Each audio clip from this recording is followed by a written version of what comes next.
So I remember when I was a child, one of my teachers had many posters on the walls of the classroom, and although I can't remember really any of those posters, there's one poster that still sticks out in my mind that still really made an impression on me, even when I was a child. And I remember this poster. It said, "What is popular is not always right. What is right is not always popular." And even as a young child reading that, although maybe I didn't really completely understand what it meant, I had this sense that there was something really profound in that saying.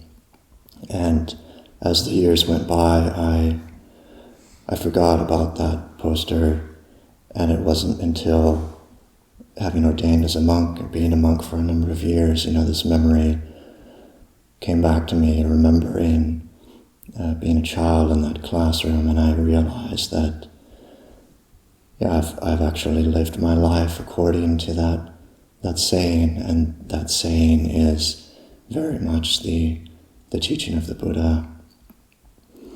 Because what is popular is not always right. What is popular in the world is greed, hatred, and delusion.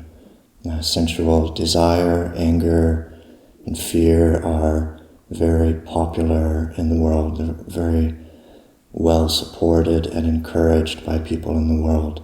So they're very popular, but they're definitely not right in the sense that they don't lead to happiness, they don't lead to peace, they don't lead to harmony within ourselves or in the world around us. And what is right is not always popular.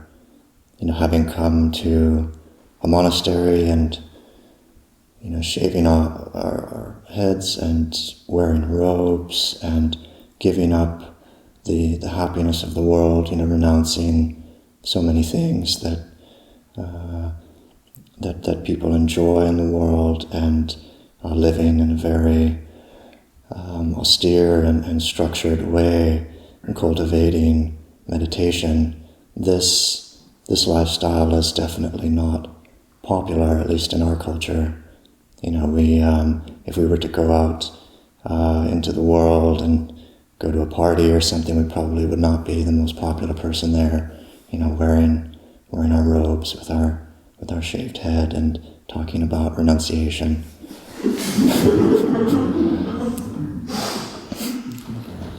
So this practice, this lifestyle, we can say it's not popular, but it is right. It is right in the sense that it is leading to happiness. It does lead to peace. It does lead to harmony within ourselves and in the world around us. And I was reflecting, we have this choice in our life, whether we'll follow the way of the world or we'll follow the way of practice. And if we follow the world, then we'll end up in the same place that everybody ends up. And I remember this simile that the Buddha gives of the people in the world who are headed for darkness, headed for states of suffering, are like the hairs on a cow, and the people in the world who are headed for states of brightness, states of happiness in the future, are like the number of horns on the cow.